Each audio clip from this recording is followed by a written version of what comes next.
Hey, this is Brandon McManus, Denver Broncos Super Bowl champion, and you listen to The Scoop on alscoop.com.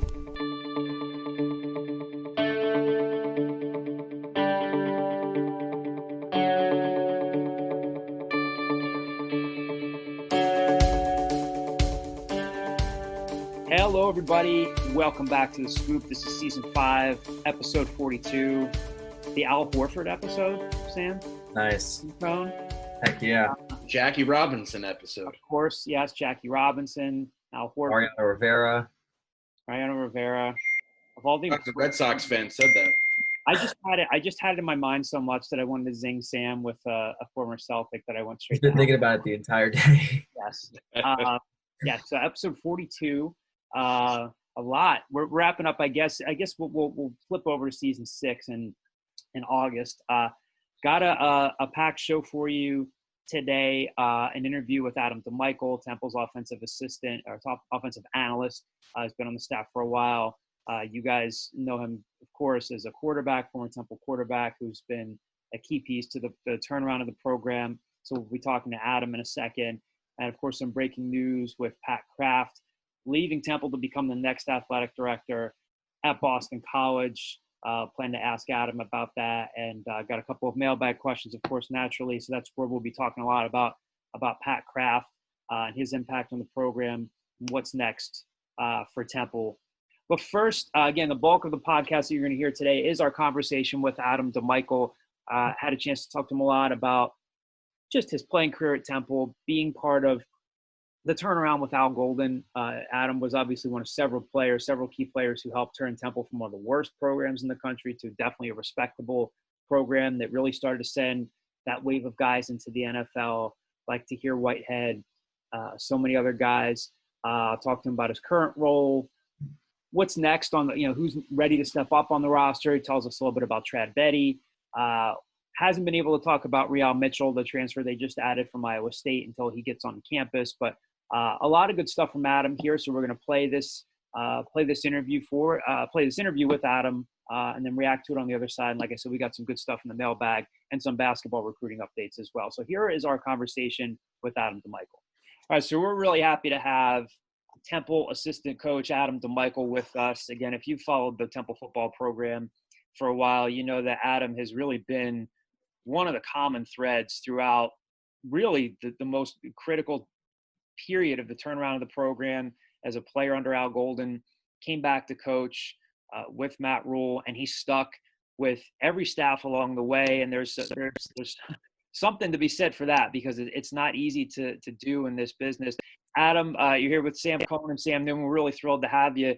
How you doing? I mean, how's life just throughout the quarantine and just trying to kind of keeping things going throughout this period? Well, I appreciate you guys having me on. I've been waiting for this for a long time now. I see everyone else getting invited on, and now finally get me on, man. So I appreciate it. But again, it's been interesting. I'm sure, just like you guys would imagine, in your own personal lives. Me being home the last, 2 months or 2 months plus 3 months, whatever it's been. For me, I just had a little baby boy, so he just turned 1 in April. So to me, it's Congratulations. In the weirdest possible way. It's kind of been a blessing in disguise, where I would have never gotten to spend this time with him. So these last 3 months, I've been able to, become a way better dad than I would ever imagine. So that's been the greatest part. But being away from your team, being away from, your coaching staff, being away from the players that you're trying to make an impact on daily has been difficult. But we try to do some things, as via the Zoom like we're doing, and try to stay in contact and stay in touch and see, there's a lot of crazy things going on in the world, and we're just trying to, again, man, just keep these guys level-headed, keep them focused. So it's been interesting. I've been trying to stay busy, a ton of recruiting going on. No vacations. Obviously, none of us were not going anywhere. So, I've been, in my house and, keeping my wife and family safe. That's kind of been my focal point. And you've got a second kid on the way too, right? Yeah, man, I do. Come November, I'll have another little baby boy. So, we're excited about that. It'll be interesting. I'm one of 7, so I don't think I'll have 7. Trust me, I ain't having 7. But to have one, 17 months, 18 months apart is going to be pretty cool. And, to have 2 boys, me and my brothers are pretty close in age. So, I'm anxious for it. I'm not looking forward to the little one crying and then having his big brother pick on him a little bit. But it's going to be exciting, man. My wife's fired up. So come November, we'll have, 2 little guys running around the house terrorizing Temple and terrorizing myself. So Adam, Graham Foley's joining us now. I guess he was having Zoom difficulties, so just in case awesome. you see a face pop up there. Too much Call of Duty. Yeah. Too much. How you doing, Adam? It looks like the Hey, end of the world right now in Downingtown. There's pouring rain sideways, a lot of thunder, so don't expect me to stay long. I get my power going out again. Yeah, you guys getting Adam? You guys getting a storm out there in South Jersey too? It's coming. My wife is just saying 2:00. It's supposed to come here badly. Right now, it's extremely muggy out there, so I'm hoping I get my wife's gonna take the baby for a walk right now and then get back in and just kind of wait the storm. Hopefully, we don't lose our power like you. Yeah. So if this podcast cuts out, everybody will know why. Hey, Adam, there's so much cool stuff to get into. We've known each other for a long time, and again, I think fans who've been around the program for a long time know, again, just how much you've meant to the program as a player and a coach. And there's so many things that go through my head when I think of talking to you. One of the things I think of is, 16 years ago, you were signed to play at Penn State. Then you decided you also wanted to play baseball. You ended up at a junior college in Florida for 2 years. You were a Pittsburgh high school legend, a Western PA guy through and through. Could you have ever imagined that Temple would become as big a part of your life as it is now, with playing at Temple, being part of the turnaround with Al Golden? Because back then, Temple was not what it is now, a program that wins, that has respect nationally and routinely puts players in the league. The perception of Temple back then was much different. The program was in a much different place. Could you have ever imagined back then that it would really become a huge part of your life? Because you have been loyal to the program. You've wanted to stay. You've wanted to stay in the area. Could you have ever imagined this type of life for yourself and this trajectory where you'd be linked with one school for so long? To be honest, I never thought I'd get into coaching. So, I guess to start things there, when I was a player, coming to Temple from obviously committing to Penn State in junior college, coming to Temple, we were extremely bad. You guys know how I mean, you young guys do some. I'm sure I know you guys done your research, but we were really bad. We were one of the worst teams in the entire country. You know what I mean? Almost cut the sport, as you guys all know. So, to see where it's gone from then till now has just been, and me being I don't want to say a pivotal part, but being involved daily and just seeing those changes has been pretty cool. But for me being there, since I graduated in 2009, so I was there 2006. So the last 14 years, essentially, Temple has been the I guess the one constant for me. I definitely wouldn't have expected, you know what I mean. I didn't know how my path in life or what I would end up doing. I always thought I'd play professional sports and I'd be this whole legend in my hometown and whatnot. But obviously didn't work out that way. But just seeing the transition and just seeing the changes that Temple has made, and just in the past 5 years has been crazy. So it's been pretty cool. It's been exciting to be a part of. And again, people ask me all the time, well, why didn't you go with him? Or why didn't you go to this school? Or why didn't you go with that guy to this team? And I mean, whether or not the opportunities were there, I won't say if they were or not. But like I said, I love Temple. It's been tremendous to me. Like I said, I met my wife, by being here at Temple. I met some of my best friends here at Temple. I got my first full-time job here at Temple. So to me, I don't want to say, you guys will probably laugh, but like Temple's a paradise to me. I mean, I know you're probably thinking of maybe going to the Bahamas or, Dubai or wherever the heck you guys like to travel. But, Temple's been, pretty much paradise to me. Adam, Temple just announced yesterday that they're going to have, be back in the fall with all in-person classes and stuff. Have you guys gotten any indication about when you'll be able to just get back on the campus and get in touch with the guys and work with them yet? No, you know what? We've been heavily involved with these Zoom meetings and heavily involved with Zoom staff meetings on the regular. So again, I think we're in the whole waiting mode. For Pennsylvania, and the government to go ahead and do their thing and let us know when we can, kind of report. And so again, until then, I guess Coach Carey is huge on just trying to stay safe and keep us safe and keep our families safe and keep our players and their families safe until the time is right to get back. Because again, I've seen some programs that have come back, already, and there's already some players that have been tested positive for COVID. So again, we're not trying to, come back too early and then, have some issues and have to start all over again. So when the time comes, when the time's right, our players will be ready and and the staff is extremely anxious to get back as well, as you can imagine. Adam, one of the other things that I think of, we've talked about this before. When you were a player, so many people brought your name up as a leader. You obviously made plays on the field. You were a quarterback. You were the most, in that big focal position as a player. But you were a leader, and you related to everybody on that roster, regardless of their background, regardless of their skin color, where they were from. And I thought about you this week because obviously this country's hurting right now after what happened with George Floyd. It's a tense time. It's a polarizing time. But you've always been a guy where people just gravitate to you as a player, as a coach. What is it about you? We've talked about this before, but not necessarily as it relates to what's going on now. What is it about you that you think that it has allowed you to gain respect from your peers like that? Because it just seems to come natural. Guys would always say when you were playing, Adam's the leader on this team. He can relate to everybody. What is it about your personality that makes that so? And how do you think that can help you now as a coach? Because when you guys get together again, I'm sure there's going to be conversation about that. It's a tense time. How do you think that helps you as a coach? And what is it about you that's allowed you to have people gravitate toward you like that? Well, I think, for one, I think, as a player and just me in my upbringing, I mean, I'm from a small town, McKees Rock, right outside of Pittsburgh. And, probably, I would imagine half white, maybe half black, maybe, might be a little more black. I'm not sure exactly.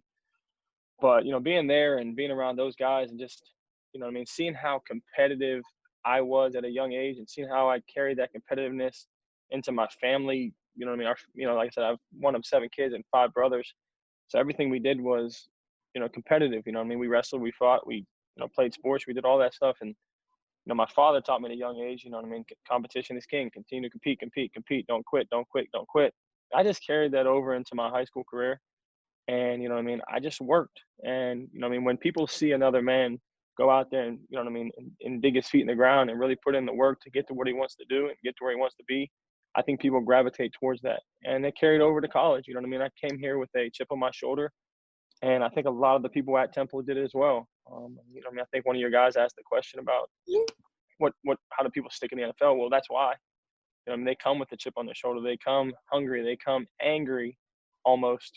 Like, I didn't get recruited by this school or that school, or I didn't, I was overlooked, or somebody in my past didn't believe in me. And I want to show them, I want to show them how, that I can be successful. I want to show them that I can do it no matter what they say or what someone else says. So I think it's my competitive nature that people just followed me. And again, I don't want to say it's something that I'm doing every day, but people just tend to follow me, and I just continue to compete and continue to work hard. And I think people see that and they want to be part of that and just get a little feel for how I'm doing it. And people ask questions like, hey, how do you do what you're doing? I let them know. So Adam, as John mentioned, you were originally bound for Penn State. Had things stayed the course, so much might have changed with you, changed with the Temple program, where you are today. You've talked about it before, but for those who are maybe listening for the first time and aren't totally familiar, can you retell the story of how you ended up at Temple as a player and what made you decide to sign with them?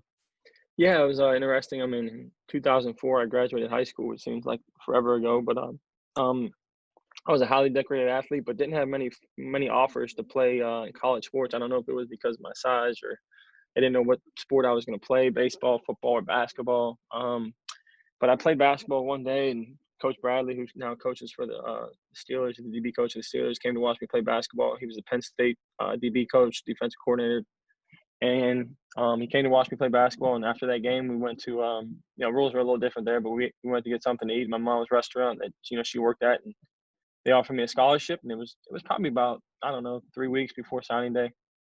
And, I was, I was ecstatic. So, And, I committed and went on a visit, and all was well. I was going to go there as an athlete. And then baseball season came up, and I threw pretty hard. And it was just one of those deals where I'm like, hey, am I going to play in the NFL as a safety, or, am I going to actually play quarterback at Penn State, or am I going to have a chance to play Major League Baseball and, and make it through the minor league system, make a couple dollars along the way. So it was a weird decision, like, hey, can I really do it physically, play safety at that level in the Big Ten? So it was a tough decision. I ended up talking to, Coach Paterno, who rest in peace, and told him I was, heading in a different direction. He wasn't too excited, if you can imagine, and ended up, getting kind of stuck between a rock and a hard place where I had to decide between sitting out an entire season or going to play junior college baseball, and ended up in a junior college baseball down in Florida, which is a really, really nice place down in Destin Beach. If you guys ever want to go to a phenomenal beach when this thing all ends, go ahead down there.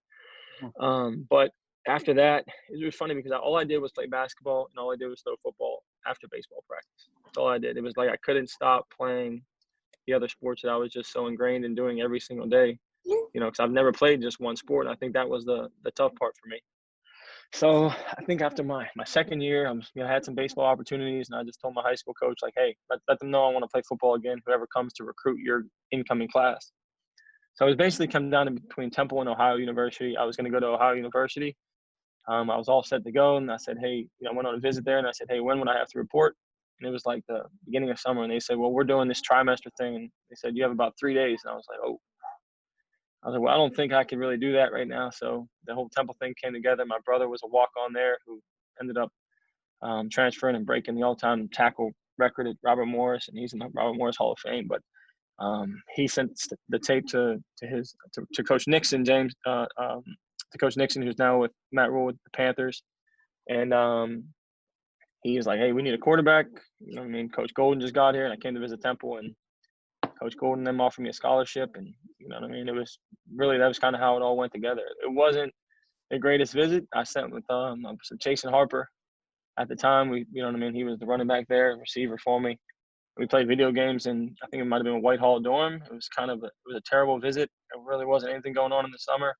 It was a rough time. Obviously, all the stuff that's on campus now wasn't there, so there was no one around, and it all just worked itself out. It was weird, like we go from the highest of highs to to junior college baseball to one of the worst programs, trying to help turn around the worst program in college football. And I think that I was a small part of it, so I'm excited about that, proud of that. Adam, you were a three-sport athlete at Stowe Rock High School just outside Pittsburgh. You were first team All-State in football, baseball, and basketball. When you came to Temple, you were coming off playing JUCO baseball and being drafted by the Blue Jays. Was there any rust back then when getting back onto the football field for you? Absolutely. I was bad, man. I can't sit here and tell you I wasn't. My teammates were probably like, this dude. I was tiny. Like, I was a baseball player. I was skinny. I was 160 pounds, 170 pounds. And then I was getting thrust into, one of the greatest offensive minds and greatest football minds ever. George DeLeon was the offensive coordinator, and he was having me run plays that Donovan McNabb ran at Syracuse when they won the national championship. So just imagine me going up to the line of scrimmage, and he's got 3 plays called in one play. I have to check the play depending upon the defensive front or the defensive coverage or blitzes. I have no idea what he's talking about when he calls the plays. So it was interesting. There was a lot of rust, but like I said, it was cool because that first year back, as bad as we were, we had some phenomenal football players and we had some phenomenal coaches, really giving their all to push us and, get us past that stagnant point that we were in. Like, Temple can be great. Temple has a chance to be a special place. That staff helped us. So. Adam, being first team All-State in 3 sports in high school is no small accomplishment. In the process with football, you broke passing records at the time that were set by guys like Joe Namath, Dan Marino, Joe Montana. So I'm sure you've been asked before, but as time goes on, what does that mean to you in retrospect? As I look back, they just did a whole a thing back in my hometown Tribune Review newspaper about like the greatest athletes in Pittsburgh history, and I lost in the first round to my buddy A.Q. Shipley. I don't know. I was winning the votes by a ton, and then he tweeted out, like, help me. And I tell him all the time, like, come on, bro, you're an NFL player. You're definitely going to get a ton more votes than me. So that was actually going to be my roommate, to make a quick point. That was going to be my roommate at Penn State if I would have attended there. But looking back, I tell everyone all the time, like, Joe Namath probably didn't throw the ball as much as I did. Dan Marino probably didn't throw the ball as much as I did. But even me, like, I wasn't even in the shotgun back then in high school. You know what I mean? I didn't throw the ball but 18 times a game. But looking back, it was a special time. It was a time where, my town was excited about everything going on in all sports. Our women's sports were great then too, but our town really came together. You know what I mean? It was unique. It was different. People were excited And, you know, I mean, when you go back there now, it's getting back there now. We have a good football coach. We have a good basketball coach. You know, things are going in the right way again. Hopefully we're getting back to where we need to go. But I don't think I'll probably really understand. You know, I mean, like I said, I've been inducted into the Hall of Fame, the youngest one ever, all these different accolades. But I won't probably understand until my sons get to about, I don't know, that age where they know that people talk about their dad like, your dad was the man back in high school. I could just sit there and have whatever I'm drinking and, you know, sit there and just smile and think about, wow, it was pretty cool what dad did. You know what I mean? Adam, we've talked about this before too. I have friends out in Pittsburgh. I lived there when I was younger in elementary school, and a few times I've been out there visiting a friend of mine. I've been in a cab coming from the airport, and guys will ask me what I do, and I mentioned Temple, and your name comes up, and because so people remember you out there, and there's a cool vibe out there where people do remember your time out there. And you talk a lot about what it meant to grow up there. You mentioned this earlier in the podcast. You were one of 7 kids growing up, but it seems like when you've talked about it in the past, and even I think I might have even seen something on social media where I think someone in your family posted a picture of your house, and you guys always had, like, it seemed like you had these like positive memories and saying like there wasn't much space, 7 kids in one house. What was it about your family that, like, it seems like you had a cool story of growing up and you really embraced being in Pittsburgh, being part of a big family? What was that like, and how does that shape who you are now? Well, I mean, it obviously starts with, you know, my parents. My dad still paints to this day. He owns DiMichele Painting. So anyone in the area needs any painting done, let me know. I just painted, you know, my place here. So, and then my mother was a dental assistant. Now she's a stay-at-home grandma who's phenomenal cook. And she's just a phenomenal woman. And they're, you know what I mean? They're both the reason I am here today, obviously. And, you know, there's 9 of us in a 2-bedroom house, 1 bathroom, with connecting the houses that kind of connect. I'm sure you guys seen them.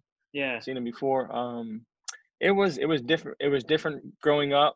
But it was so freaking cool, man. Like, like, you're never gonna be bored.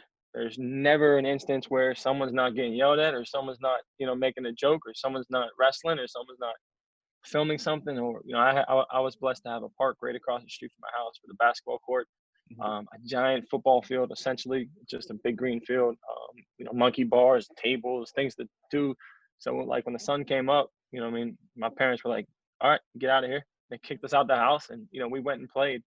Then when the lights went out, we came back in. That's kind of the difference in, you know, where I was at that time to kids now. Like, it's tougher for kids to go head out there and go play. Everyone's stuck on these. I got 19 cell phones now, as you guys probably noticed. You know what I mean? So it's just a little different. But, you know, my parents did it all. And, you know, my father's, you know, my idol and the guy that I want to be like.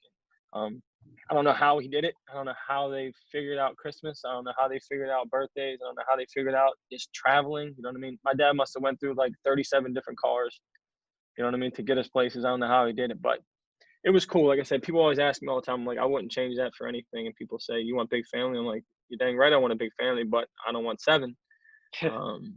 But it was pretty cool upbringing. You know, like I said, my parents were the ones behind the magic, or my parents were the ones that did it all. So, Adam, we're dealing with a little bit of breaking news here. Pat Kraft, who's been Temple's athletic director, is now going to be leaving to take that same job at Boston College. You've gotten to know him, obviously. He's a former football player, done a great job at Temple. I'm assuming it's going to be a big loss for you guys. Can you kind of just put into context for us what he's meant to you, the football program, what your relationship has been like with him? Yeah, I mean, first off, I'm thrilled for Pat. He's a phenomenal man. He's a phenomenal athletic director.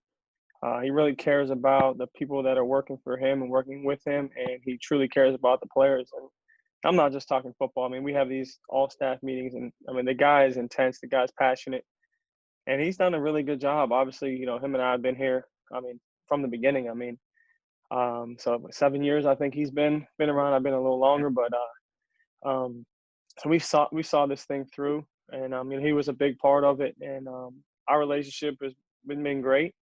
You know, he really cares about, you know, what we're doing in the football facility and what we're doing with our players, and I'm excited for him. I know him and his family are excited, and you know, Boston College is getting a good one, and he definitely will be missed. I mean, he's done a great job of hiring the right people too. You know what I mean? He's swung and he's hit some home runs in these hires, and you can't discount that. And I'm sure Boston College looked at that and said, wow, I mean, this guy's got things rolling. I mean, he's bringing in some money and our academics are on a high note, better than they've ever been before. So that obviously goes into, Pat's doing as well. So, I mean, we're sad to lose him, but I'm sure, we'll get someone on board and, he'll help us with that, I'm sure. Adam, what goes into your job as an offensive analyst and in terms of recruiting things you can and can't do? And kind of what goes into all that for you? Yeah, it's one of those jobs where you love it, but at the same time, you wish you were, on the field, because when I'm on the field during practice or even during the game, I'm not allowed to, get hands-on and coach guys, you know what I mean? So I'm out there, whether it's with a clipboard or a notebook or, you know what I mean? You have to take, you could take some notes or you could do some charting during practice, but you can't necessarily tell, hey, Sam, hey, that was a terrible read there. You shouldn't do this, or you can't tell them any kind of technical stuff on the field. So there's a fine line where you can't do certain things, but at the same time, you're out there and you're seeing things and, you're still involved heavily. But what we do is, say for instance, we're playing, I don't know, Miami week 1, we play Miami, and, Tuesday of Miami week, we're already on to say Rutgers game 2. We're already on to Rutgers' defensive game plan. You know what I mean? So there's a couple of us that are going through the pass game, the run game, the play action screens, whatever it may be, whatever the offensive coordinator has us doing that, you know what I mean, for our side of the ball. And then for me, I also do some things for the defense as well. I'll go back and check out the other team's offense and see some concepts that I think they'll use against our defense and what would work. But another big part of what I'm doing and somewhere I'm trying to make a true difference is in recruiting. So, I'm trying to find the right people, find the right players, the right fit. And that's kind of my big deal right now. Adam, as a former quarterback yourself, how closely do you work with Anthony Russo, and what's the biggest step he needs to make this season as a redshirt senior in his final season? Well, it's funny because I need some yard work done in my house, and he's doing some landscaping himself. So my plan was to get him over here to get some landscaping done, so I could actually see him. Since I haven't seen him in 3 months. But Russo's done a great job of getting his body in shape since this whole instance has gone. So and I'm sure when you guys see him, whenever we do get back into the flow of things, you guys are going to be pretty impressed with how he looks physically. And I think that's a big deal for him to get in the best physical shape of his life. Because we always talk about how, say, for instance, 4.5 years ago, Russo got here and it's like, hey, man, I got 4 years to go. I mean, time's going to take forever.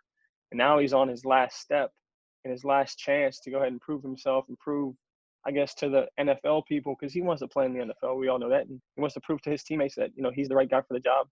But we work really close. I mean, I recruited him. I was at his house for his for a couple of his, home visits and whatnot. And his family's phenomenal family there at every game. I know you guys see him out there as well. Taking the next step, I don't know. I mean, there's a bunch of things that we can go into technically. You know what I mean? And we can go into the mental side of the game. I think Anthony's right where he needs to be. I wish that we had spring ball for his sake, but it's just one of those deals where he's going to come in with the right mindset. And even during these meetings now, the dude's locked in.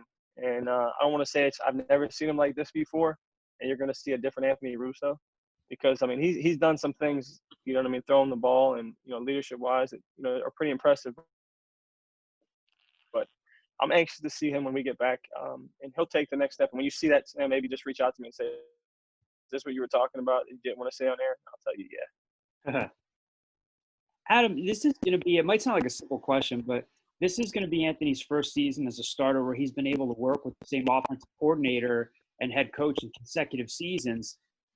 How big is that for him? How big is that continuity for him? Because he hasn't had that luxury. It's one thing to deal with change, but he's had to deal with, and a lot of the guys on the roster have had to deal with a lot of change. But how big is that going to be for him this year?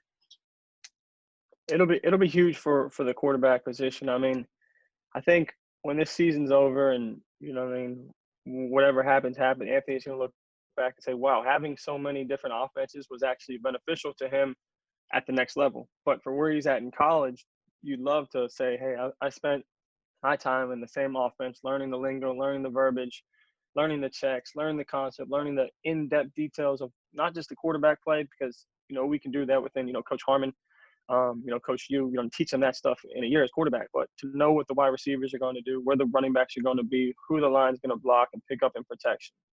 I mean, those things being in the second year of an offense are going to come way quicker for Anthony. And they already have now, as we watch tape and as he's done some off-season work with cut-ups and whatnot and watching game film of future opponents.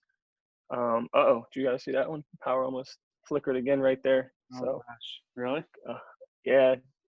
That was yeah, I don't even know if it's supposed to be bad right now, but that'll be interesting. This might not be meant to be. But to get back to my point, it's a great thing for Anthony to be back in the same offense for a second consecutive year. It's different for him, so I know he's probably excited of not having to go in and learn an entire different offense, and just the verbiage for a quarterback is difficult to learn. And you know what I mean. The playbook's not gigantic, but you know what I mean. It's one of those where he can learn things, and that continuity throughout the entire offense. Just like you said, John, it's not just him. The entire offense has to learn new things, and sometimes it's like, man, I just wish I could just run this play and it's called the next year we run this play and it's called this still. You know what I mean? So it'll be exciting to see, and I know he's probably anxious about just staying in the same offense again. Adam, I know you guys added a transfer from Iowa State, Real Mitchell. I know you can't talk about him yet until he really gets to campus, but if we talk about Todd Centeio being gone, that thrust Trad Betty into a very real possibility that he could be the backup. He's been in the program for a couple of years. Can you talk about what you've seen from Trad? Again, I know it's hard to evaluate a lot of these guys because you guys had all of a couple weeks of being together for spring ball before the pandemic forced everybody to go home. What have you seen from Trad, and what could that quarterback room look like now with Toddy being gone? He was a part of your offense last year. What do things look like now for Trad as he's competing for more snaps? Well, if there's first off, Toddy, I love Toddy. I wish him well. He's like my little brother, and I'll always have a relationship with him. The person I probably feel, I don't want to say worst for, because what's going on in the world is a lot bigger than just missing a spring ball, spring practices, but it's Trad. He didn't get those reps that he never got last year or even the year before, being on the scout team or getting 3 7-on-7 reps while Toddy and Russo took the rest of those reps. So the guy that probably would have benefited the most, and the guy that we would have seen, the biggest change would have been Trad. Just being comfortable, just being more confident, just being more I guess the word is confident, and just get his confidence boosted. But the kid's athletic. He's big. He's strong. He's accurate. He cares. He's intelligent. All the things that you really want in a quarterback, Trad has. It's just he hasn't gotten the reps that you would need to get. If you get thrust in the game, it's going to be new to everybody. And I guess that's kind of how college football is. Sometimes the starter plays for, in PJ's instance, he played throughout his entire career, and the backup never played until he left. So then there's other times where say for instance for me, like I was hurt twice and the backup got time. He got the meaningful reps. So as a coaching staff, we try to get Trad as many meaningful reps as we can, and it'll be anxious to see how he performs and how he is when he gets back. But mentally, the kid's there already. He's above the shoulders. Lights out. Adam, we know about some of the obvious playmakers on this offense, like Jaden Blue, Brandon Mack, Ray Davis. Is there a guy that's maybe not getting as much attention who you think could be poised to make a big jump for you guys on the offensive side of the ball this season? It's funny because I was hoping you wouldn't say offense, because I'm so ingrained in the offense that I don't want to say somebody's name and then miss out on somebody else. I'm anxious to see who. Just a quick one. I got a couple of defensive names for you, but offensively, I'm anxious to see who that second back's going to be. We have some guys that are really talented, and again, that are competing with Ray every day. I'm not saying Ray's going to get 40 carries a game, and no one's saying that, but to have Ray, and then you lose Jagger, and you have Tavon, you have a couple young guys that are in the mix there.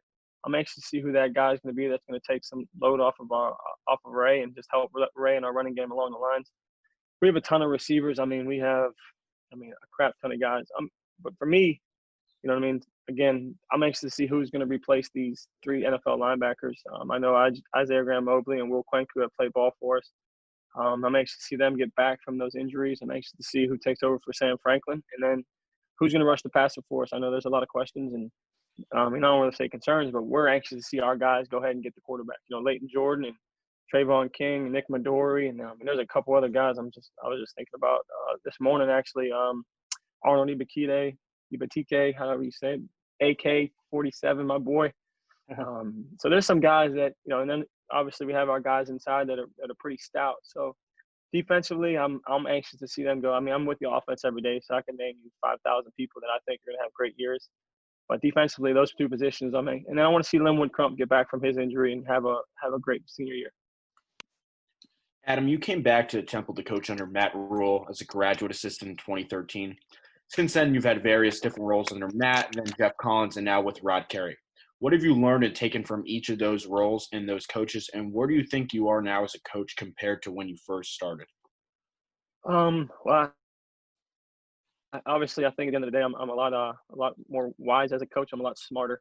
I can't give you what I've learned from each coach because one day, when I have the opportunity to become a head coach, I have a little book that I've taken, like some things from Al Golden, some things from Matt Rule, some things from Jeff Collins, some things from Rod Carey, just things that each coach that I've been involved with, like, dislike, what's important to them, what's not important to them, their coaching styles, their recruiting styles, just certain things that each guy, I thought, like, oh, wow, I mean, he does this really well.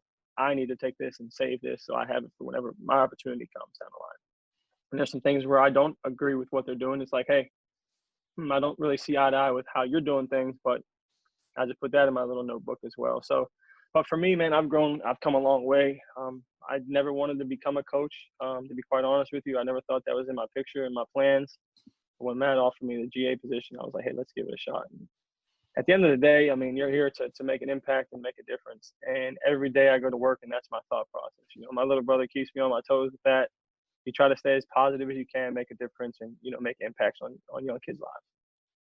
Yeah, Adam, you mentioned Leighton Jordan just a couple minutes ago. I think from what I can recall, you were involved with his recruitment. You get a kid like him out of McKeesport. Few people have brought up his name now because you talked about who's going to rush the passer for you. Losing Quincy as a grad transfer to Miami is a big loss. What did you see from Leighton? Why are people, again, he's not the only guy that people are talking about, but his name has come up a few times. What are you seeing specifically from him that gives you some hope that he could contribute for you guys this year? Well, I mean, again, I've been around Temple for a long time, and I've seen some elite pass rushers going back to Junior Gillette, who he's the best pass rusher I've ever seen, to Hassan Reddick, to, there's a ton of guys, to even Q, and then, Dana. I mean, these guys that have been here for the last couple of years, you've seen some real guys. And, obviously that athleticism that you can't teach, Leighton has. I mean, I watched him play basketball, and he might have had 19 or 22 rebounds in one game, and he's only, 6'2". But he's gained weight. He's stronger. He's bigger. He's faster than he's ever been before.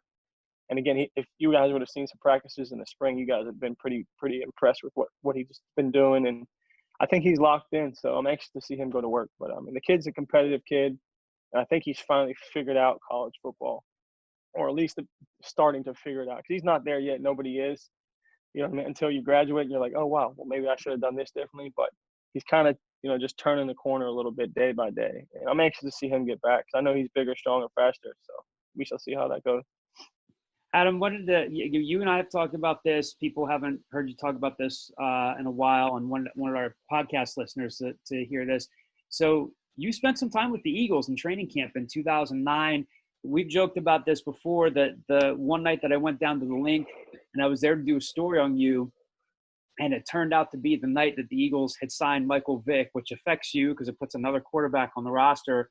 And I remember how crazy it was after that game. I walked past Drew Rosenhaus. Everybody's swarming into Andy Reid's press conference. And I go over to you. I'm like the guy walking into the storm, and everybody's walking away. And I'm like, let's talk. But it was still a cool experience for you. You got to throw a touchdown pass in an NFL preseason game against the Colts late in the preseason. What do you think of when you look back at that time? You got to spend some time with Andy Reid. You got to spend some time around Michael Vick when he was reviving his career. And you got a cup of coffee in the NFL, which I had to imagine was pretty cool. What do you think of when you look back at that time? I mean, if you just said a bunch of names, I'd never name drop because I don't know these men. Like, I mean, Andy Reid, obviously you were name dropping. I'm name dropping. Like, Doug Peterson was the assistant quarterback coach. Matt Nagy was the other quarterback, and he was working there as well. Sure. He was actually came to a workout for Rockwell Armstead. I threw to Rockwell, and Nagy was there, and we talked about our time there. So you're talking about those three guys. You're talking about, you had McNabb and you had Kevin Cobb, who I thought was the greatest practice quarterback I've ever seen. He was unbelievable.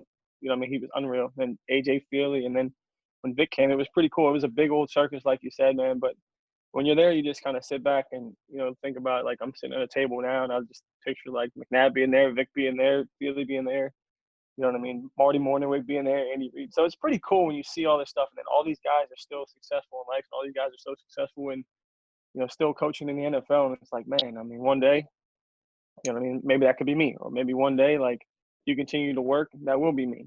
But it was a great experience. I got the kid I threw the touchdown to is Brandon Gibson, who's from Washington State. I just saw at the coaches convention. We spent, I don't know, 2-3 hours together, and I met him and his fiance down there. So, you know what I mean? We still text and still tweet and still keep in touch. So it was an interesting time. You know what I mean? It was short-lived, like you said, but it's something that I'll always remember. I still have a couple pictures I got saved in the old chest in the basement. So, do you ever again? Even I know that when you were going into it, I know you had said, "Yeah, it's going to be a long shot. I'm competing for a roster spot," but you're still there, and you're still you still get your shot, and you still can look back at a box score and say, "I threw that touchdown pass."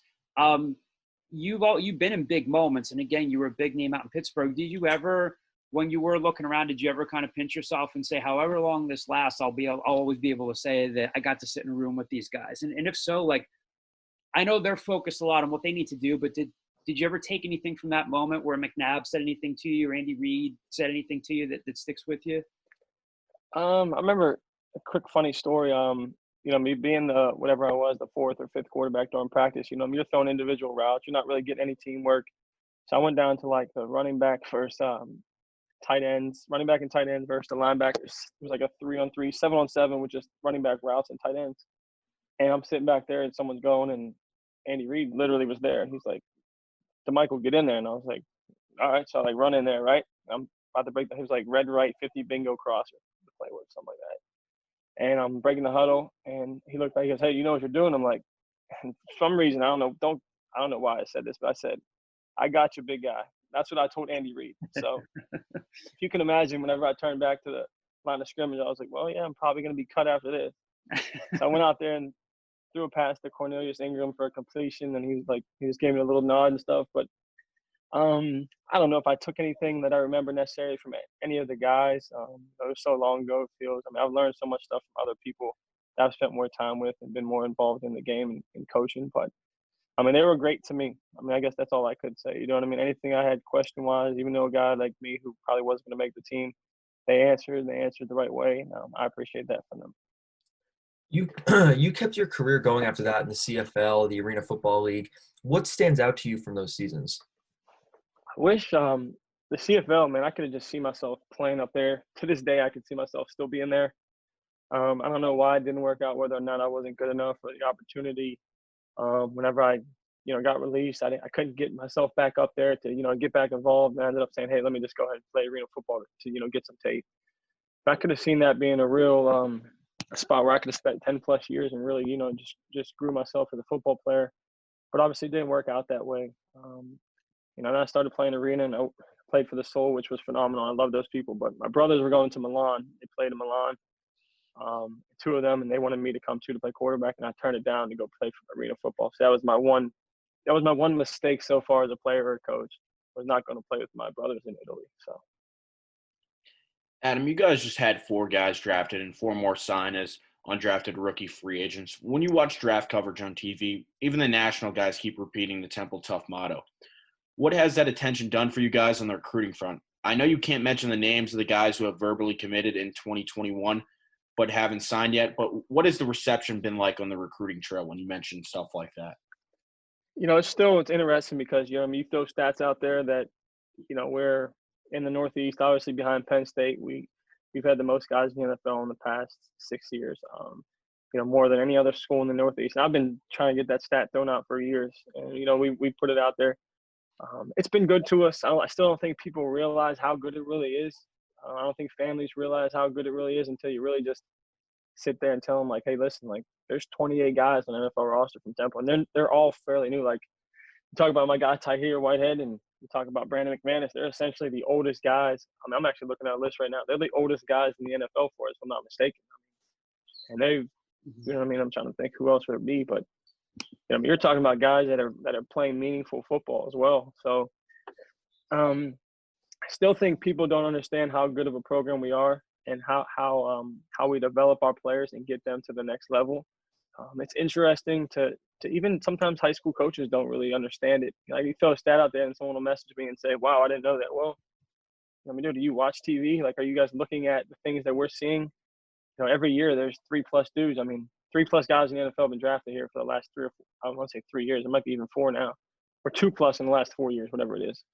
But now you have just guys that they love football. For one, they're competitive as heck.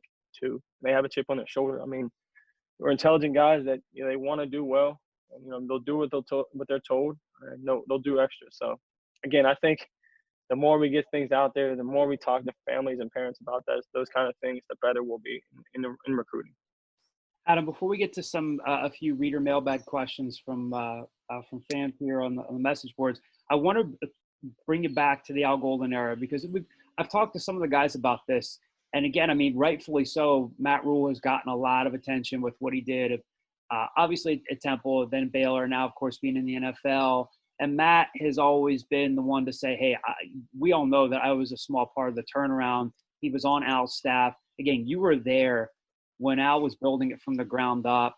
I know we could probably talk about it for an entire podcast, but what were some of the key moments to get things turned around? Because you guys it was just as much a mental thing as a physical thing. Al was so hands-on, talked about all the leadership philosophies and stuff like that. What are some of the moments that jumped out to you in terms of turning things around? Was it the comeback at Akron? Was it just getting the first win against Bowling Green? What kind of jumps out to you when those moments where you're like, well, that was big, we overcame this, whether it was a good thing or a bad thing? Yeah, I think when you look back at that, even our first year in 2006, I mean, if you look at the staff that's on there, I did an interview one time whenever Matt got the job. If you look at our staff, like, you had Al Gordon as the head coach. He's obviously was at Miami in the NFL. George DeLeon's known everywhere. The dude's a stud. Mark D'Onofrio was a D coordinator, and he was in Miami and all these different places. Bob McNeil is the receiver coach in the NFL. Brian Day was our receiver coach. He's obviously Ohio State's head coach. Andrew Dees was in the NFL. Jeff Nixon's with Matt in Carolina. And Matt was the D-line coach. He's obviously the head coach. Saravo's in Carolina. Paul Williams is at Texas. Now he's at Wake Forest. Satien was our defensive GA. He's at Cornell. Tony, I mean, you're just looking at guys and, like, everybody that was on staff there, as bad as we were as players, those guys are successful right now as coaches. And they just continue to push us and continue to, even, like I said, man, as bad as we were, those guys never quit on us. And I think you look at the staff, I think that was the one thing that I could say, like, hey, they didn't quit on us. They never told us, like, hey, we're not good enough. We stink. And, when Al had to come in and change the entire culture, like, the stories that I heard before Al got there, I don't know how true or not they were. Things were really bad. I don't want to talk about how they were, but, when I got there, it was like, oh, man, this is different. You know what I mean? When Al came, he kind of laid down the law a little bit and did things his way, got rid of some people, brought some people in, and, fixed a program that was, bleeding, you know what I mean, from the inside out. I don't know if there's one thing, a win or two. I think the 2008 season was one where it was like, all right, man, like, we finally did it. Like, we broke through, and, we have a really good football team. We figured out what Coach Golden and his staff really wants. And, when I got hurt, it kind of, stunk everything up for me personally, and, kind of just ruined some things for me that year, because we had a pretty good team. Our defense was really good. We had some good young talent. You know what I mean? Talking about the Joseph brothers, Alex Joseph, Peanut, Elijah. You're talking about Jaquan Jarrett. You're talking about, guys like that. You're talking about Terrence Knight and Andre Neblett. And, we had some really good dudes on defense. And, we should have, if you look back, like, we should have won 8 to 10 games that year if you really look back at it. But that was a year where I think we laid the groundwork for what was to come, for the next, 11 years now since we left, or 12 years since we graduated. So we have a few mailbag questions. These are from a couple from Twitter, a couple from the message boards. So this you kind of touched on already. The screen name here is West Coast Al. It says, how has your transition from coaching staff to coaching staff been? I guess I'll kind of reframe this and kind of piggyback off of this. It's not easy to stick around. To last through that many coaches when there is change. What do you think it is about you that's made each person want you to stick around? Because again, there's change in this business. A guy could come in and be like, hey, Adam, appreciate your service to Temple, but I'm moving in a completely different direction. You've been able to stick around. Why do you think that's been? I mean, I don't know exactly what it is. I mean, when I sit down and talk to, when I talk to Coach Collins, we talked man to man. It was like, hey, tell me what you do, tell me who you are, tell me what you're about, tell me what you value. And we met, and next thing I know, he was like, hey, I want you here. So when Coach Carey came, hey, tell me what you're about, tell me who you are, tell me what you like, tell me your values, tell me what you care about, what's important to you. Okay, I want you to stay. So I don't know if someone was telling them like, hey, AD's a blah blah blah, he's good this. The players were saying anything or like, I don't know that stuff, but I just try to be the same person every day. That's kind of what I do when I go into work, and if I could do that, and they see how I work and how I can relate to the players, and again, the things I've done in the past year at Temple, I don't think they matter to those guys. I don't think that's what's important when they wanted to keep me on, or people wanted to keep me here, or take me with them. That I don't think that mattered necessarily. I hope it didn't, because I want them to see what I'm doing now and the things that I'm doing on a day-to-day basis to be important, and that be the reason why they want me here. Mm. Next question, another message board screen name, Green Street Al. Another one, this kind of talked about this a little bit, but maybe there's another name that jumps out. He's asking, who is a player or players who didn't play much at all last season who might be able to make a significant impact this season? Obviously, the lack of spring practice has made this more difficult to determine, but who's impressed you? Yeah, that's a tough one. I named those defensive guys where I was really impressed with those guys. I know we didn't get to see much of Randall Jones again. Another fan favorite of mine. Every time I did some research and some stats on Jose Barbone, and like every catch he had was like for a first down. He was one of those guys that he wasn't catching 4-yard passes and calling it a day. He was making big catches and pivotal parts of the game for us. And the kid can run. Once he becomes a little more confident, I think he's going to have a good year for us as well. Let me look down. I'm looking at the list now myself. If I come up with anyone else. Again, one of them running backs is going to pop up for us. I don't know which one it's going to be. And then we've been working on some things with our tight ends. I love David Martin Robinson. I worked with him at camp. He was a receiver in high school. He was a running back in high school. But he's a big, strong, fast, athletic kid who, who obviously, we had, Kenny last year, and David was kind of, behind him a little bit, but I'm looking forward to some things from DMR this year as well. This next one's from Twitter. The screen name is the Twitter handle is at Matt Deebs. What is it about the program that makes our guys stick in the NFL at such a high clip? And we just talked about this a few minutes ago, but they're getting to the league, but they're sticking around in the league. What is it about them that makes them stick around? I don't like to use the word they make plays. That's not what, they're executing. Coach Carey always talks about executing. People are saying make plays. But when they get there, I think they've already had that. Obviously, before a guy drafts them, before a guy brings them as a free agent, they already know about, we just talked about the whole Temple tough motto that every coach that's been here has, taken it as their own and, used it to, our advantage, because that's kind of what we are and who we're about here at Temple. But when they get to the NFL, those guys go ahead and execute. They work hard. I don't know. It's weird because literally every scout that comes in, they're like, hey, we're talking about Rock Yassin, who was with us for a year, and I'm sure Rock had the same work ethic he had before he came to us, as he did whenever he got here. But guys like him and Sean Chandler, who was a free agent signing with the Giants, those guys just worked so freaking hard. And they worked tirelessly. Like, you would come in at night, or you'd come in the afternoon, they'd be on the field doing footwork stuff. And those are two of the hardest workers I've ever been around here at Temple. So I'm mentioning those two names. But when guys work, people seem to notice it. And then when they get their opportunity on the field, when the lights are on, our guys do a good job of executing at a really high level. Next question here. The screen name is Deuce DeVille. Would it be fun to ask number 13 about his memories from the 55-52 shootout over Eastern Michigan in 2008? Can anybody beat his 6 TD passes in one game mark? Oh, man. I know, I wish that would have been in a bowl game. You know what I mean? We were 5-7, but, that game was pretty cool. I threw a bunch of passes to Jason Harper, and then Bruce Francis caught a ton of them. And I just remember, I think when did I watch the tape last? I went back maybe a couple years ago, and I made a little cut up of some things just for some old memories for whenever I did have kids, and I had a couple clips from there. We had a couple, 8-man protection, 2-man routes where I would, double moves on the outside, and I picked the wrong. I looked left, I looked right, I looked left. I threw a touchdown at Jason Harper, and I got to the sideline and got ripped for making the wrong read or something along those lines. But that was a fun time. I remember afterwards we had a nice little fun time out at a friend's house, and I got a picture, holding up six fingers for my 6 touchdowns. And someone sent it to me a few years ago.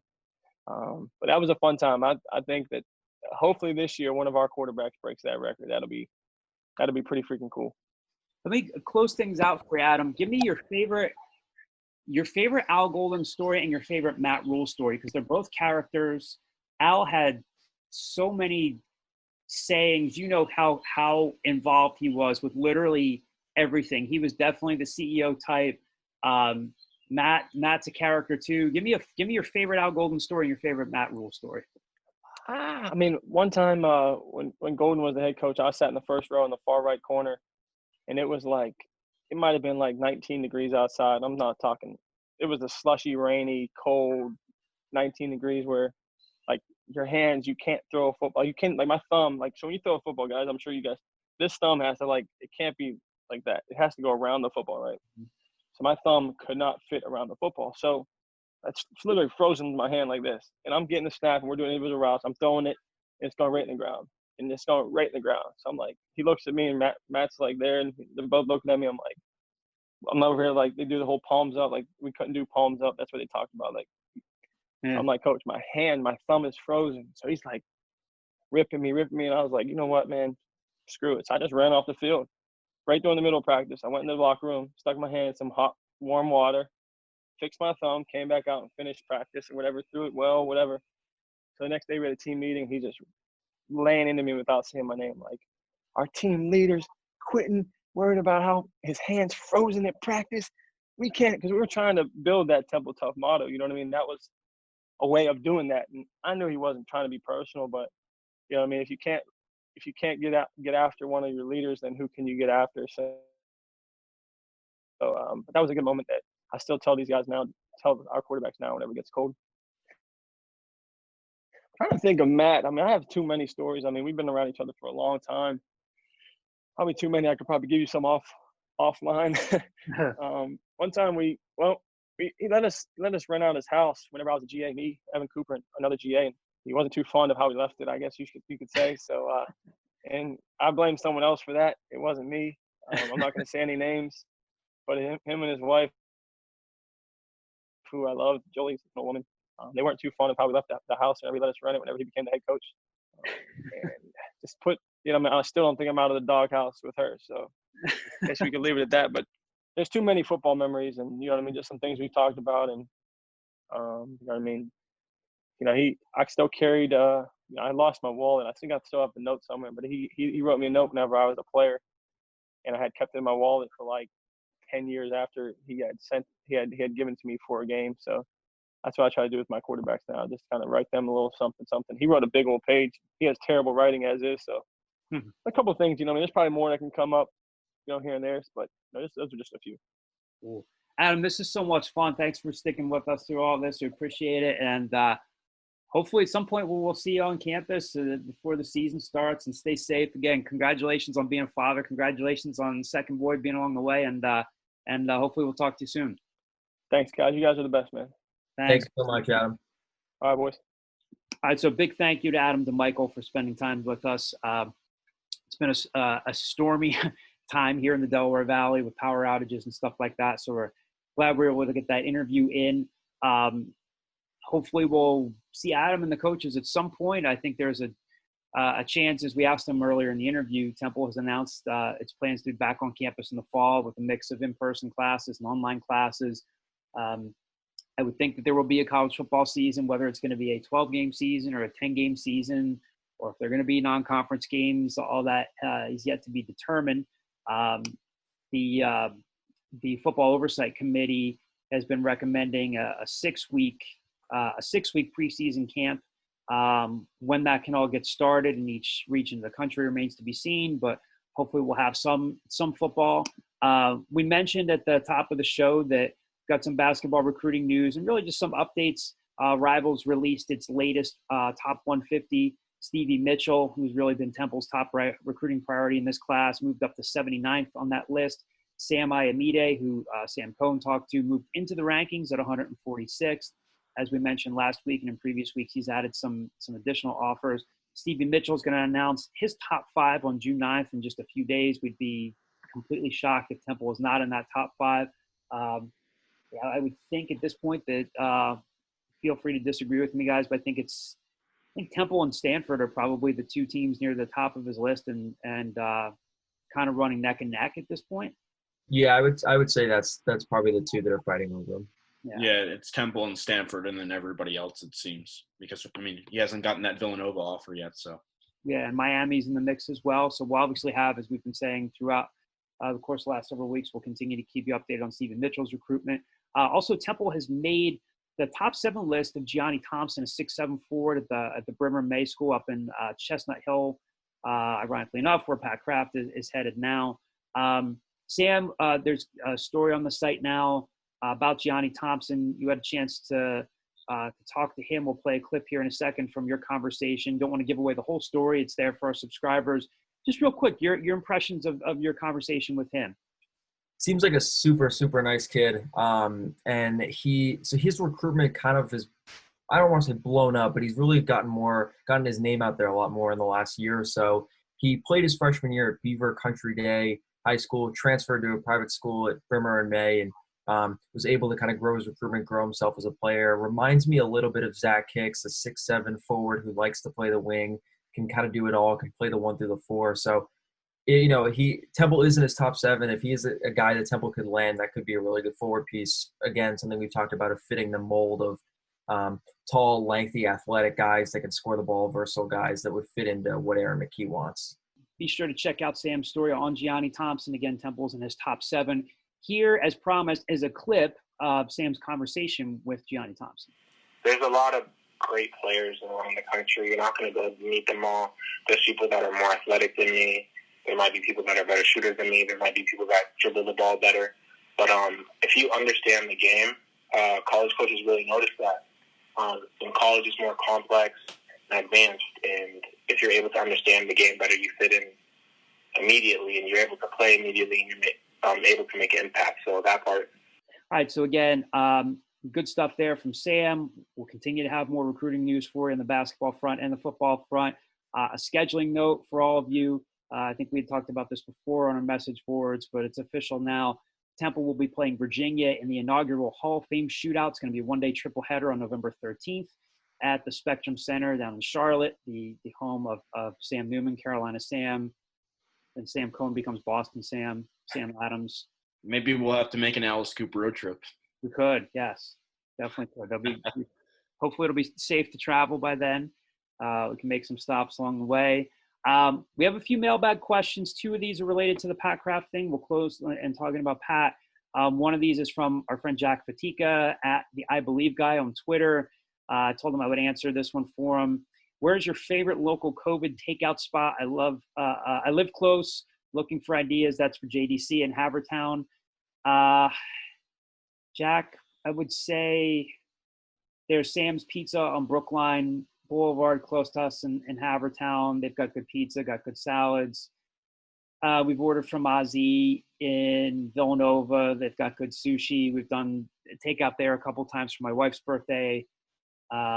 Tried to get over there for our anniversary recently, but they were closed by the time we put in our order there. But I don't know, still some good food spots around here. We've been trying to buy more groceries and cook more, but those are the two that would jump out at me. I would say it looks like Sampan, also in Brookline, good Chinese, good sushi. Looks like they're opening up again. So those would be my recommendations. And then of course we have these 2 other mailbag questions, one from the message board, TUAls37, and then on Twitter at Joe Irizarry. Joe's a friend of mine who I went to school together at Temple. Joe's question, Yahoo is reporting that Kraft is leaving for BC. Who will Temple target as this next AD? TUAls37, I'm sure it will be covered, but discussion on the AD search and what Temple will be looking for. Obviously, again, I think, we can all say it's a loss for Temple. They've done well on the field and in the classroom with Pat at the helm. We talked recently about Temple having the 4th best APR score in the country and being up there with Northwestern and schools like that. Who's next? Richard Englert talked yesterday to Mark Narducci in the Inquirer, saying that they would hope to have an interim in place in the not too distant future, he said, and he hoped that interim AD and Pat could work together before Pat leaves at the end of the month. Maybe an internal candidate might be somebody like Craig Angelos. Temple's current deputy AD is a former AD at Florida Atlantic. Craig's been around for a while, knows the ins and outs of the operation. I'm sure you'll probably see his name mentioned maybe as that interim candidate. Again, this is all spitballing here. We're speculating. Have not talked to Craig. Have not talked to Richard Engler. Haven't talked to anybody directly on this. It's pretty new. An external candidate, a name that you might see, again, kind of spitballing here, Mark Ingram, who's the AD at UAB, Alabama Birmingham. He's been at UAB since 2015, helped reinstate football there, helped raise more than $100 million there, get a $22 million football practice facility built. He was a senior associate AD at Temple for 5 years before coming to Temple. He's had experience at Missouri and Georgia, so he has experience in Power 5 schools, was at Tennessee around the time that Peyton Manning was there. And he's been at Temple before, so he has some institutional knowledge of how things work at Temple. Again, I don't know anywhere where I've seen that Mark has spoken publicly about being interested in the job, but wouldn't be totally shocked if his name comes up. Other than that, we'll have to see if they make an internal hire or if they do a big national search. It obviously comes at a time where everything's in flux, but we knew that this day might come. Pat's name was mentioned as a candidate in Indiana. They kept their hire in-house. The BC job became vacant a few weeks ago. And again, with what Pat's done with football, basketball, just the overall scope of things, knew this might be a possibility. So, he'll be around for a few more weeks until the end of the month, until July 1st, before he heads up to Chestnut Hill. So we'll see what happens there, but another big moment for the Temple Athletic Department. I know you haven't been around Pat as long as I have, but what are your thoughts on this? What sticks out to you with Pat leaving and the new search for a new AD? I think you really can't overstate how much of a loss it is. I think he's part of the reason why Temple is now going to be nationally recognized is the football program. Granted, he wasn't the one who did all the building, but he made a lot of the right hires to get there. And not just football, a lot of the sports have coming back up in the academics and whatnot under Pat Kraft. But it can't be overstated or understated how much of an impact he made and how big shoes those are to fill. And I don't think that Temple is going to have any problem filling his shoes, although it is a big shoes to fill. Like you mentioned, Mark Ingram, I think the national searches that this program has been able to do, even if Pat might have been in the forefront of them, that they won't have a problem finding a guy like Mark Ingram, so to speak. But yeah, and an interesting thing that Kyle mentioned, not even about Pat Kraft, but him staying on until July 1st might prevent the need for them to hire an interim in the meantime. So it remains to be seen what they'll do there. But it is a big loss, and I know Sam and I can't speak for the entire impact that he was able to make at Temple, but yeah, he will be missed for sure. Yeah, just to piggyback off what Sam was saying, you've only met him a very small handful of times. But he did so much for this program in the last 5 years in terms of helping, rebuild, helping in terms of the hiring process of, reestablishing and rebuilding the football program. He's done so much for athletics, but academically, you can't. It's hard to replace someone that did that much. And as you mentioned before, the APR scores and how highly Temple ranks their student athletes rank academically is unbelievable. So he's done so much for this program, and he's definitely going to be remembered with fond memories, but it's going to take some serious searching to find someone to fill those shoes. Yeah, and again, we'll keep you updated as best as we can with credible information on what we're able to discern, whether they do hire somebody internally, whether they go with an external national search. We'll keep you updated to the best of our ability. But that'll do it for this week. Again, a big thank you to Adam DiMichele for spending as much time with us as he did. Again, stay tuned on the football message boards, the basketball message boards for recruiting updates. Again, if you haven't already, check out Sam's story on Gianni Thompson, the forward from the Bremer May School up in Massachusetts, has Temple included in his top 7. And stay safe out there. Hopefully stay healthy. And we will talk to you guys next week.